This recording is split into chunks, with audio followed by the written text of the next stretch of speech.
The content of this podcast has not been evaluated by Health Canada or the FDA. It is educational in nature and should not be taken as medical advice. Always consult a qualified medical professional to see if a diet, lifestyle change, or supplement is right for you. Any supplements mentioned are not intended to diagnose, treat, cure, or prevent any disease. Please note that the opinions of the guests or hosts are their own and may not reflect those of Advanced Orthomolecular Research Incorporated.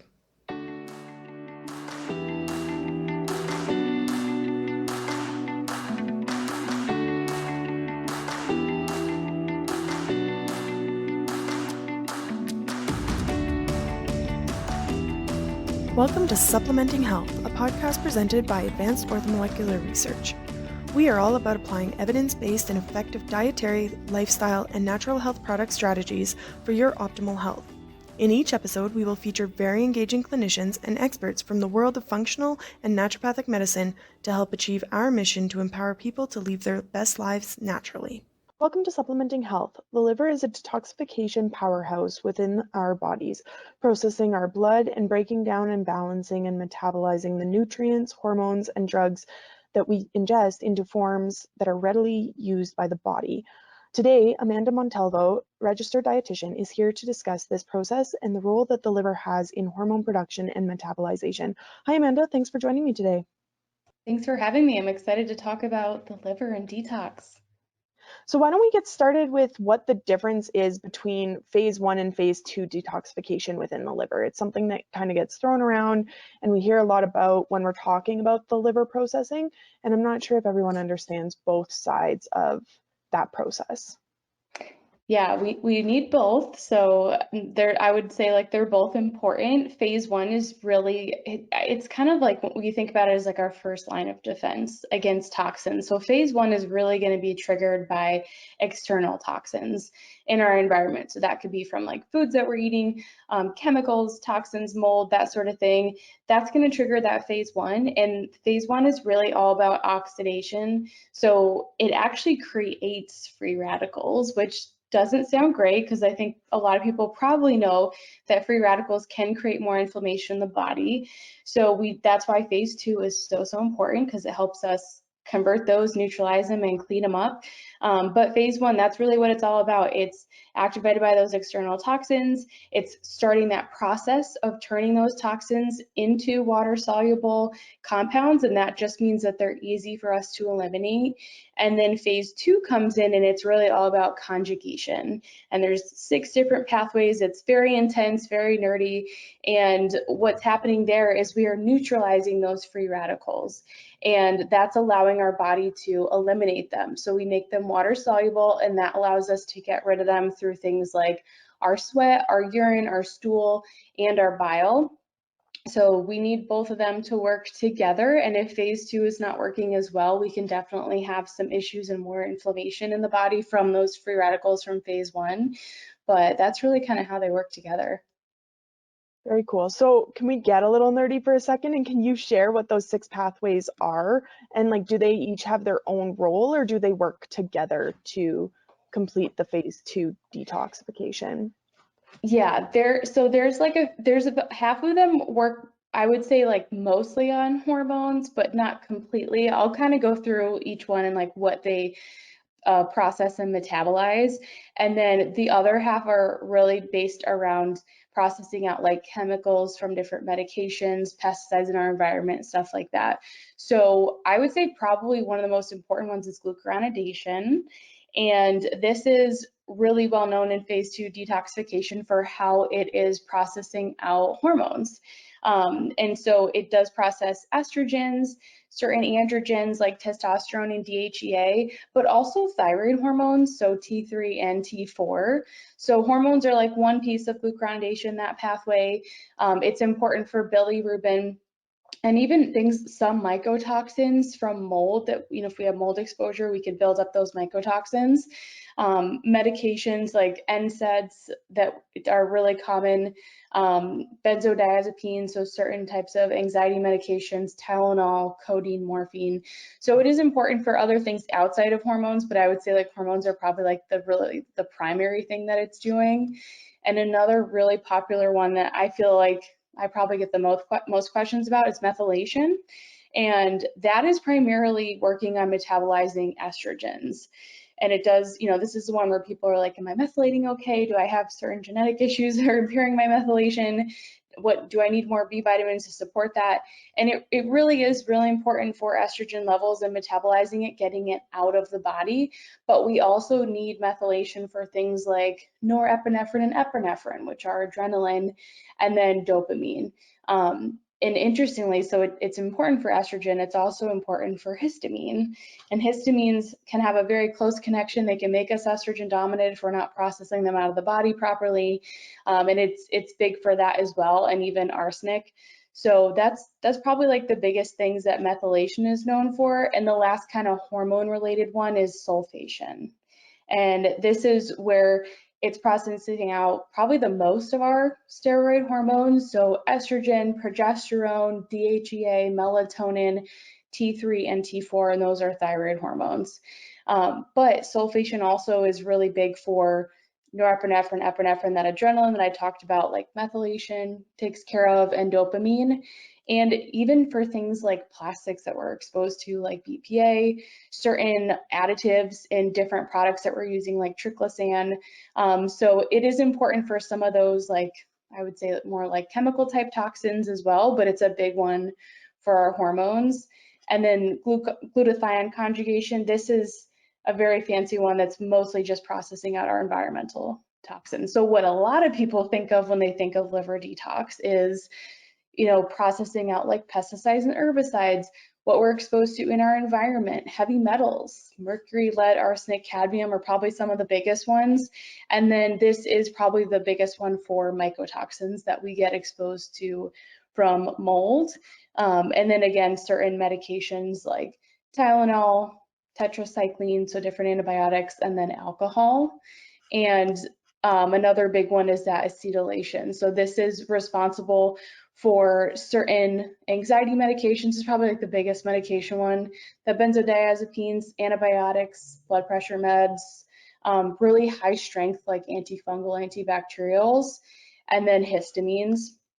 And our last one, if you guys are still with me, is glycination. And this is really important for more of like the lower kind of end, like aspirin, certain types of NSAIDs, stuff like that, non-steroidal, like inflammatory drugs, and then things from food. So it's a really big one for if we're getting exposed to like salicylates from certain foods, food dyes, personal care products that contain ingredients that can throw off our hormones as well, and sodium benzoate, probably like one of the really common ingredients in different personal care products that can build up in the body, and it's also used in foods. So those are really the 6 pathways, like half are more hormone based and half are more like environmental toxin based. That's super interesting. Now, you had mentioned when you were talking about methylation, the role that B vitamins play in that. Are there other vitamins, mineral nutrients that should really be considered when you are trying to strengthen one pathway over the other? I think it kind of depends on the person and where they're coming from, but I do like B vitamins are really important. Like folate is going to be really important, B12. But choline is another B vitamin that doesn't get a lot of attention. That's also very important for methylation. And then certain amino acids like glycine, cysteine, methionine, those are also going to be really helpful. And you can get those from different animal proteins, but also like bone broth, gelatin, collagen, stuff like that. And then vitamin C. I feel like vitamin C is probably like the most underutilized for methylation, but it is a powerful antioxidant that can help. Okay, and so then how does liver disease influence those processes as well? And can that be or can imbalances in your hormones and potential toxic overload be signs of liver disease in the early stages? I mean, signs of liver disease, I would say like maybe, but there's so many other things that you'd want to be looking at too. But liver disease, if you think about it, I mean, our liver has over 500 different functions. So detoxification and processing hormones are really important ones, but there's many other things that can kind of show up as well. But if we think about if we are experiencing liver disease and say those functions are slowed down, then you can definitely have a more difficult time processing things like estrogen. So we have to metabolize estrogen down different pathways inside the liver, and then that helps us eliminate it from the body. And so if we are not doing that properly, you can reabsorb that estrogen or other toxins, like if your other pathways are disrupted. And what that's going to do is it's just going to increase the burden on your liver, and that could definitely lead to higher estrogen levels. I also think about how if you have kind of like the beginning signs of liver disease or your liver isn't functioning well, that's going to take a huge hit for digestion because the liver is so important for having that bile production, which helps us break down and absorb certain nutrients like fat soluble vitamins properly, and to keep digestion moving. You know, even if we're dealing with constipation, we're not having a bowel movement every day, then we're also going to be reabsorbing that estrogen. So I think directly and indirectly, that dysfunction in the liver could definitely lead to hormone imbalances down the road. And then I think of like how our liver impacts our thyroid, right? In fact, we need thyroid so that hormones so we can ovulate and make progesterone, and that progesterone balances out that estrogen. So I think there's like a number of different ways that it could impact hormone health. Okay, so then, like you mentioned, that obviously a regular bowel movement is important. That could be a sign of a sluggish liver function. Are there other signs that could be pointing to sluggish functioning that aren't necessarily within that disease realm? Yeah, I think even poor energy and like I would say like blood sugar swings. I know people don't always know how to identify that, but if you're having like really big shifts in your energy and experiencing like all of a sudden you hit a wall in your day and you're like, I can't do anything else, my brain's not functioning, that's a sign that your body's not really, either it's not getting enough energy or it's not utilizing that energy well. And so I would say like brain fog, big blood sugar swings where it's impacting your mood. Maybe you're feeling hangry because one really important thing our liver does is it stores glucose, and that glucose helps us keep our blood sugar stable between meals and at night when we're sleeping. So like waking up at night would be another one. And then even things like loose stools or constipation, it could go either way because that's going to impact, you could either, sometimes we have slow digestion, sometimes our body reacts in the opposite way and we try to eliminate as quickly as we can if we're not digesting food properly. And then I would say things like headaches and not even necessarily like hormonal like related headaches where you're having them at specific times in your cycle, but more of those less predictable headaches where you're having them a lot more frequently. Okay, and so can you support the liver function with digestive aids earlier on, like enzymes, probiotics, really focusing on those sorts of things to help support the liver?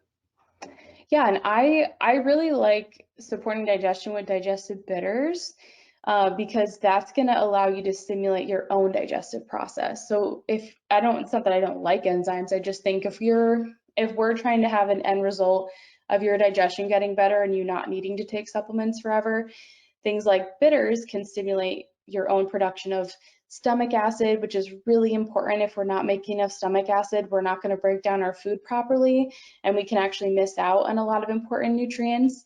And then, of course, it's going to slow down digestion and can lead to more constipation. And then it helps with bile production and bile movement, and then making enough of our own digestive enzymes. So the goal is over time, you don't need digestive bitters forever. They're just kind of like a more short-term thing, but supporting that digestion in the short term is going to allow you to support phase 3 of detox, which a lot of people forget about, and that's elimination, because we do eliminate a lot through our stool. And so that daily bowel movement is essential, and using things like bitters, relaxing at your meals, chewing your food, trying to have good posture, like sitting up straight, not eating while you're doing like a million other things, because that's going to put you in that fight or flight mode, and it's really hard for your body to relax and concentrate on breaking down that food and absorbing it. Those are all things that you can do to start supporting digestion. So speaking of the flight or flight response, that's obviously linked to stress. And so when you're stressed, obviously your hormone picture changes significantly, especially if it's chronic stress. So how does that over time with chronic stress and excess cortisol and adrenaline and whatnot impact the liver function? So a lot of it is related back to your body hyper focusing and really prioritizing that fight or flight response rather than a lot of those rest and digest functions that your liver is involved in.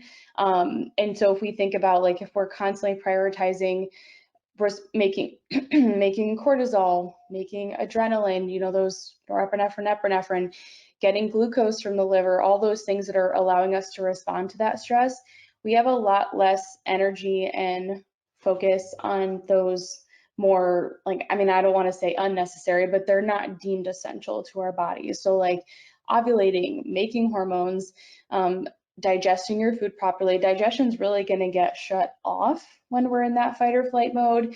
And so it can just lead to a lot more of all those processes being put on the back burner, which can, that can be like digestive issues, hormone imbalances, period problems, all that kind of stuff. And definitely that can show up as some of those symptoms of that sluggish liver with like brain fog, lower energy, that sort of thing.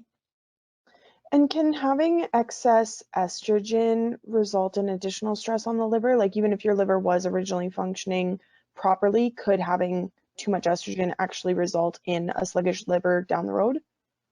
I think it depends on like how well you're supporting it, right? And like what's the other burden on the liver? When we look at like the cumulative effect of hormones and toxins, like our toxic load of our liver is really cumulative. So if you have excess estrogen, but you're working on other areas of your health, I think that that can be balanced out. But it does increase the burden. So it does give your liver more work to do. Just like if we think of in our day to day, like how many of those toxins and chemicals are we exposing ourselves to? As you start to swap out products, you're slowly reducing that toxic load and that burden on your liver. It would be the same thing with your hormones. Okay, and so what are the botanicals or herbal supplements that you most often recommend when trying to boost and support the liver function? I know we talked about a few already, like the bitters and the B vitamins, but are there others that you tend to regularly include in your protocols? So I look at liver support a little bit differently than a lot of practitioners because I always go back like I try not to treat the symptom, right? So if someone has high estrogen or maybe they do like a Dutch hormone test and we can see that they're not metabolizing their estrogen around down the favorable pathway. So maybe it's a more inflammatory pathway, it can create issues. My question is always like, why? Why is that pathway not working correctly? I never want to force detoxification. I want to make sure that that person has all the things that their liver needs in order to do all its different roles plus detoxification. So that typically looks like a few things. So number one, getting enough protein in your diet is really important. We need important amino acids, like I mentioned before, for methylation. We also need those for any phase two detoxification. So getting that glycine, cysteine, taurine, methionine from those animal proteins and bone broth and stuff like that is really important. I usually say like 100 grams of protein a day minimum is the goal. And that's going to ensure that your liver has those amino acids that it needs to thrive. I also think that getting enough calories in general is really important. A lot of popular like liver detoxes and cleanses cut your calories, and it always baffles me because your liver has over 500 functions. It's not just detoxing. If we take away energy, you don't know that detox is going to be prioritized. If we take away protein, it likely definitely won't be because your liver is not going to have the resources that it needs. So eating enough in general, I think, is really important. And that's really where I start with everyone. And then I do recommend prioritizing whole food carbs because think about how your liver stores glucose so that we can have that balanced blood sugar throughout the day and allow us to sleep through the night. If we aren't giving our liver adequate carbs to perform that task, how is it going to perform all those other ones? So I think starting with the foundations is really important and then focusing in on like, okay, am I getting enough of these like B vitamin rich foods and foods that are also going to have things like vitamin A and zinc and copper. Like beef liver is a huge one that I like to use with clients because it has a ton of B12 and B vitamins in general, but it's also going to give you that preformed vitamin A that's so important for liver health, thyroid health, hormone health, and so much more. And then things like antioxidants, like I talked about that phase one, we can actually stimulate phase one with things like vitamin C, vitamin E, and ideally you're getting those like vitamin C from whole food sources. Vitamin E is a little bit harder. And then even just some of the basics like magnesium, selenium, zinc. Our liver needs those in order to function properly. So I'm like, okay, let's eat our nutrient dense foods first. And then if someone is doing that and say they're ready for a next step, maybe they have high estrogen, maybe they have digestive issues and they want to really work on that, then that's when it's like things like milk thistle can be really helpful. That stimulates phase one. So you just want to make sure that you have all those nutrients so that phase two can happen properly. Because like I said, phase one is really creating these inflammatory like free radicals. Phase two is what is neutralizing those and getting them out of the body. And do you usually see that one phase is maybe diminished over the other, or is it usually that both phases will kind of be sluggish at the same time period? It depends. I usually feel like I see more issues with that phase two because it's way more nutrient dependent. And it's, I mean, think about the 6 different pathways and how they, especially the hormonal ones like glucuronidation, sulfation, methylation. So I feel like phase two probably needs the most support for people because phase one's not really that hard to stimulate. We all have toxins in our environment, like, even caffeine can stimulate phase one. So it's usually phase two that needs the most support. Okay, and so we know that alcohol consumption obviously does impact the liver and the liver function because it's an additional toxin in the body that it has to process. But to what degree does that alcohol consumption play a role in the optimal function overall, and how can it impact these different processes? I think the biggest thing with alcohol, there's a lot of confusion. Like people kind of know that okay, alcohol is going to impact my liver, but it's so different in the way that anything else would. And the main reason why is because unlike other nutrients that we can usually store in the body until we need them, we can't store alcohol. So basically, as soon as we introduce that into our bodies, we have to process it. So you're going to halt all those other processes of, that we've been talking about this whole time, like liver detoxification, blood sugar management, all that kind of stuff that your liver does. And it's going to be solely focusing on processing out that alcohol. And how quickly it does that is going to depend on the person. Like if you've eaten, alcohol metabolism is going to be a lot faster if we're in a fed state versus like an unfed state because the enzyme that we use to break it down is a lot higher when we've eaten something. It's also going to depend on your metabolism and how healthy you are in general. The slower your metabolism, the slower you're going to process out that alcohol. So we don't know exactly how long it's going to impact a person. It could be up to days, and I think a lot of times we don't quite realize that. So you can be impairing detox and fat burning for days because of consuming alcohol, and your body's got to get rid of it. It's got to process it out. It doesn't have a choice. And so then when you consume alcohol, like we know consuming alcohol later in the evening can impact sleep and like melatonin production. So then does that, I guess, how does that play into the whole overall hormone picture? Like, is there a, I guess, optimal time to consume alcohol if you are going to indulge? I would say, I mean, earlier in the evening would be ideal, but also making sure that you're not consuming it on an empty stomach because that's going to change how you're processing it as well. So having a meal that's got protein, fat, and carb in it prior to consuming alcohol is going to change how you process it. And I think a lot of people can feel that, like you feel a lot different if you've fed yourself appropriately the next day after drinking than if you did not. So I think that's really important. And then one thing I do recommend keeping in mind for everyone, but especially women, is how alcohol impacts estrogen. It does impact your estrogen levels. And so if you're already struggling with estrogen dominance or excess levels, if you have a history of things like endometriosis that are greatly impacted by estrogen, if you are menopausal, and you're taking hormone replacement therapy, you will be increasing your estrogen with alcohol. So it's just a really important thing to keep in mind. I think it can help you make it very worth it when, be more careful about choosing when you're going to indulge. And, it could just bring a little bit more to the forefront. I have so many clients that have, they might only have 1 or 2 glasses of wine a night, but I'm like, that's still, one, it's taxing your liver, it's increasing your estrogen, and it's slowing down how well you're processing that estrogen. So it does add up over time. And does the type of alcohol that you're drinking make a difference? Like if it's a clear alcohol, like a vodka or something, compared to, say, a red wine or a rum that's a darker type of alcohol? Not to my knowledge with how the ethanol is processed in the body, but it could impact like, what you're drinking it with. I feel like people with wine and stuff like that, they're more having it with a meal, so you're likely going to process it better if you're in the fed state. What other nutrients are in that alcohol? Are you mixing it with like sugary things, that sort of thing? But overall, it's more of like the amount of alcohol that's going to have the biggest impact. Okay, interesting. Um, Fantastic. So then if listeners wanted to work with you and get your input on their own um, liver health and digestive process, how could they go about getting a hold of you?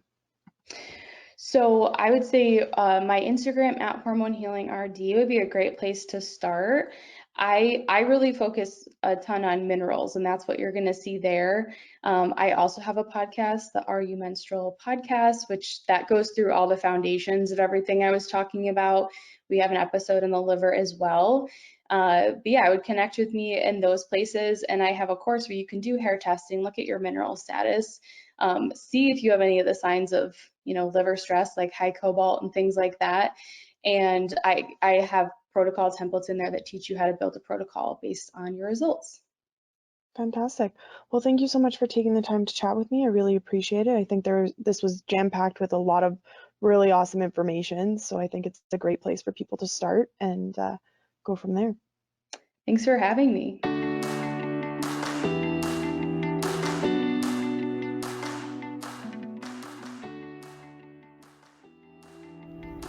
Thank you for listening to Supplementing Health. For more information about our guests, past shows, and future topics, please visit aor.ca/podcast or aor.us/podcast. Do you have a topic you want us to cover? We invite you to engage with us on social media to request a future topic or email us at marketing@aor.ca.